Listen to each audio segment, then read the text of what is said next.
Hello friends, आपके अपने YouTube channel MIM news bulletin में आपका हार्दिक स्वागत है।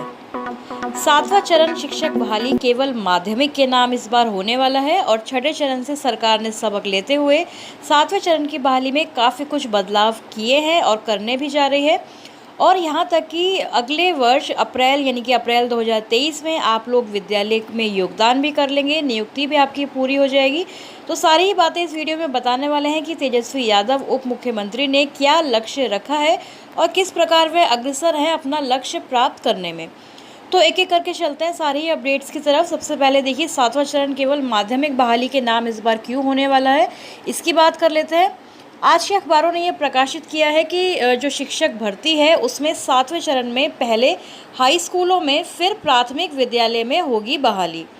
तो ये बहाली प्रक्रिया इस बार, जैसा कि हमने आपको पहले कई बार बताया था कि माध्यमिक और उच्च माध्यमिक की बहाली पहले इस बार होगी, उसके बाद ही प्रारंभिक की बहाली सरकार अंजाम देने जा रही है। और इस चीज़ की पुष्टि करते हुए शिक्षा मंत्री ने भी ये चीज़ कन्फर्म कर दी है कि भर्ती प्रक्रिया में वह बदलाव कर रहे हैं। दिसंबर एंड तक या फिर जनवरी के महीने में ये वैकेंसी आ सकती है।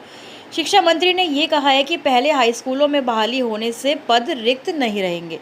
तो देखिए, छठे चरण में क्या हमने देखा था कि हम ओवरऑल यदि 6 फेज़ को देखें तो हम कह सकते हैं कि वह पूरा प्रारंभिक बहाली के नाम हुआ है, क्योंकि प्रारंभिक भर्ती जो है पहले हुई थी और जितने भी अगर STT अभ्यर्थी रहे होंगे उन्होंने भी प्रारंभिक में ही ज्वाइन कर लिया था। इस कारण से माध्यमिक बहाली में जो अभ्यर्थी थे 6 फेज़ में बहुत कम मिल पाए हैं सरकार को।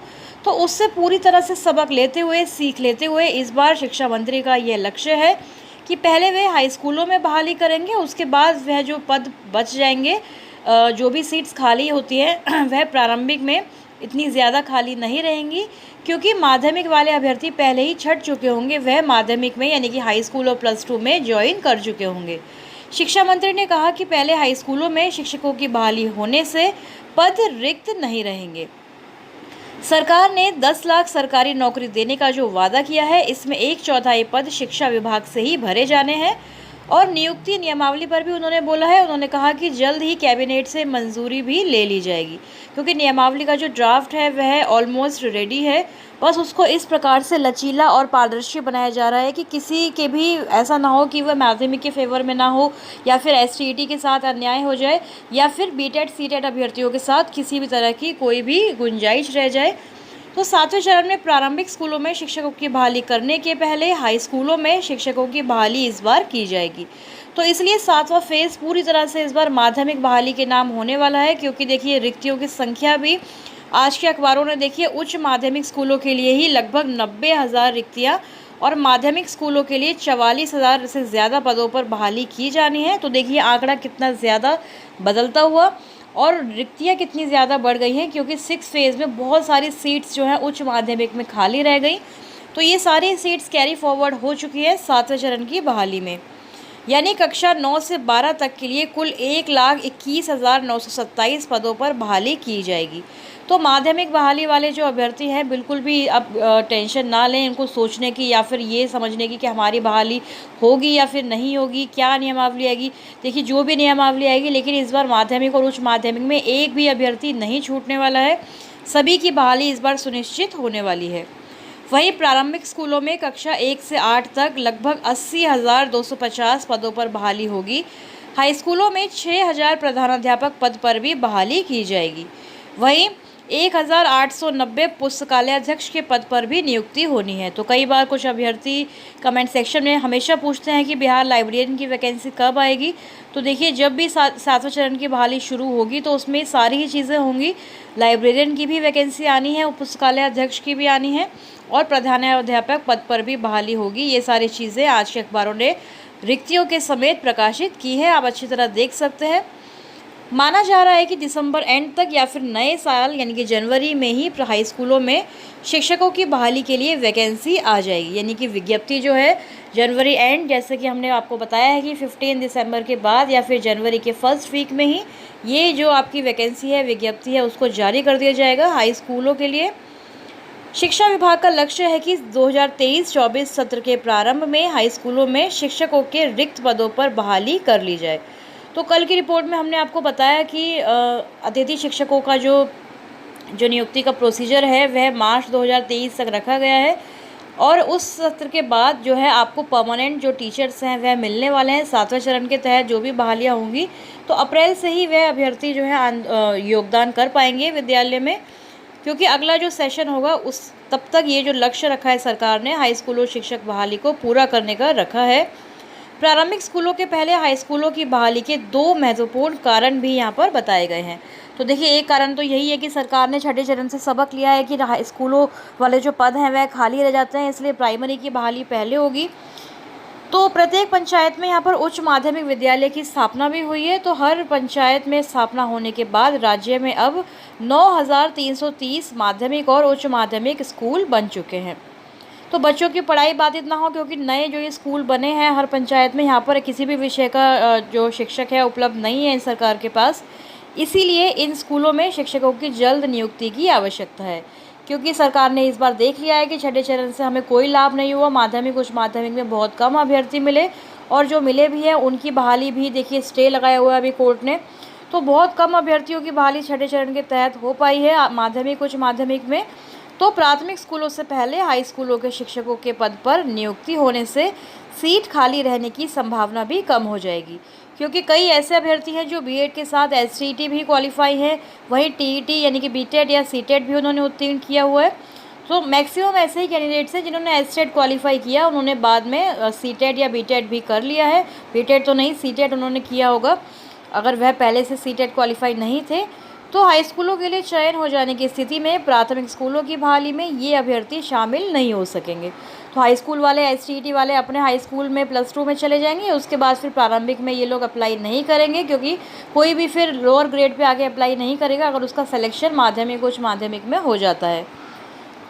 तो 7वें चरण में शिक्षक बहाली के लिए अभ्यर्थियों से केंद्रीकृत तरीके से सॉफ्टवेयर के माध्यम से ऑनलाइन आवेदन भी लिए जाने हैं। छात्रों से नियोजन इकाई को ऑप्शन भी मांगा जाएगा। तो ये सारी प्रक्रिया किस प्रकार की जाएगी, इसी पर अभी लगातार डिपार्टमेंट जो है एजुकेशन डिपार्टमेंट यानी शिक्षा विभाग लगा हुआ है नियमावली तैयार करने में और सॉफ्टवेयर का तैयार करने में, कि किसी भी प्रकार की कोई भी ऐसी त्रुटि या ऐसी कोई विसंगति ना रह जाए कि नियोजन इकाइयों को ऑप्शन अभ्यर्थियों को कैसे दिया जाना है। सारी चीज़ों पर अभी ये जो कार्रवाई है चल रही है डिपार्टमेंट में। एक अन्य खबर के माध्यम से भी रिक्तियों का पूरा ब्यौरा जो है प्रकाशित हुआ, जहां लिखा गया कि 44,193 सेकेंडरी, वहीं 90,000 से कम कुछ शिक्षकों की नियुक्ति +2 के लिए होनी है। तो यहाँ पर भी पूरी वही चीज़ें लिखी गई है जिसमें नियुक्ति नियमावली को पूरी तरह से पारदर्शी बनाने की बात मुख्यतः प्रकाशित हुई है कि नियुक्ति नियमावली इस प्रकार से होगी कि पूरी तरह पारदर्शी हो, और जो भी इसमें जैसे नियोजन इकाइयों की निरंकुशता चलती है या फिर अपनी मनमानी चलती है वो बिल्कुल भी नहीं चलेगी। नियमावली का प्रारूप ही इस तरह से लाएगी सरकार की किसी भी तरह की नियोजन इकाइयाँ पूरी तरह से उनकी स्वायत्तता समाप्त नहीं होगी, लेकिन उनका जो रोल है, इन्वॉल्वमेंट है, वह काफ़ी कम हो जाएगा, और जो जनप्रतिनिधि हैं उनकी भी इम्पोर्टेंस इस बार बिल्कुल हटने वाली है। तो 7वें चरण के माध्यमिक की बहाली देखिए पहले की जाएगी, उसके बाद प्रारंभिक की।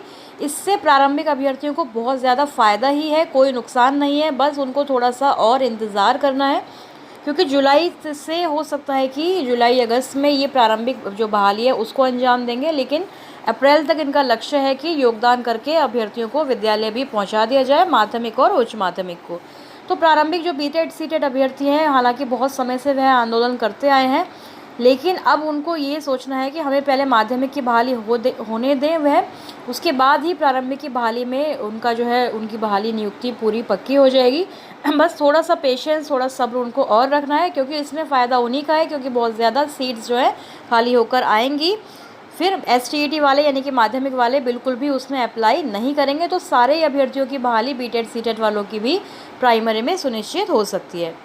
अब बात कर लेते हैं तेजस्वी यादव डिप्टी सीएम की, जिनका लक्ष्य ही है कि 10 लाख युवाओं को रोज़गार उनको देना है। कल भी हमने देखा कि तेजस्वी यादव ने अभियंताओं को नियुक्ति पत्र बांटा है, तो हो सकता है कि इस बार इस प्रकार से डिप्टी सीएम और सीएम नियुक्ति पत्र डिस्ट्रीब्यूट कर रहे हैं, चाहे वह कोई भी डिपार्टमेंट हो। कल भी उन्होंने नवनियुक्त युवा कनीय अभियंताओं को नियुक्ति पत्र सौंपे हैं, तो हो सकता है कि इस बार शिक्षक बहाली में भी वह नियुक्ति पत्र वितरण का जो कार्य है वह माननीय मुख्यमंत्री उप मुख्यमंत्री के हाथों से ही किया जाए। तो उनका ये ट्वीट भी आया है कि होश व जोश के बेहतर समन्वय के साथ दिन रात कार्यरत बिहार सरकार विकास कार्यों एवं युवाओं को नौकरी देने के लक्ष्य प्राप्ति की ओर अग्रसर है। तो तेजस्वी यादव का लक्ष्य ही है कि नौकरी उनको लगातार देनी है और इस तरफ वह अग्रसर भी हमें होते हुए नज़र आ रहे हैं, क्योंकि चाहे दिखाने के लिए सही या फिर जताने के लिए ही सही, लेकिन सारे ही नियुक्ति पत्र अब तक जितने भी डिस्ट्रीब्यूट हुए हैं महागठबंधन की सरकार जब से बनी है, तो स्वयं तेजस्वी यादव ने और मुख्यमंत्री ने अपने हाथों से नियुक्ति पत्र यानी ज्वाइनिंग लेटर दिए हैं। तो पॉसिबल है कि जब शिक्षक बहाली पूरी होगी तो उसके बाद नियुक्ति पत्र हमें इन्हीं माननीय मुख्यमंत्री और उप मुख्यमंत्री के हाथों से ही प्राप्त होगा। तो तेजस्वी यादव का लक्ष्य भी है, 7वें चरण की बहाली पर शिक्षा मंत्री भी अब एक्टिव हो गए, उन्होंने भी स्टेटमेंट्स देने शुरू कर दिए और कह दिया है कि दिसंबर एंड या फिर जनवरी में माध्यमिक की बहाली शुरू होगी।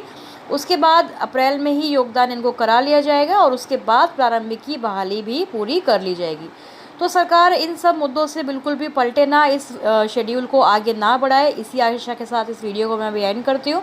आगे जो भी अपडेट्स आती रहेंगी 7 फेज़ की आपके साथ शेयर करते रहेंगे अपने चैनल MIM न्यूज़ बुलेटिन पर। तब तक चैनल को आप सब्सक्राइब ज़रूर कर लें यदि नहीं किया है तो। इस वीडियो में फ़िलहाल इतना ही। Thank you for watching.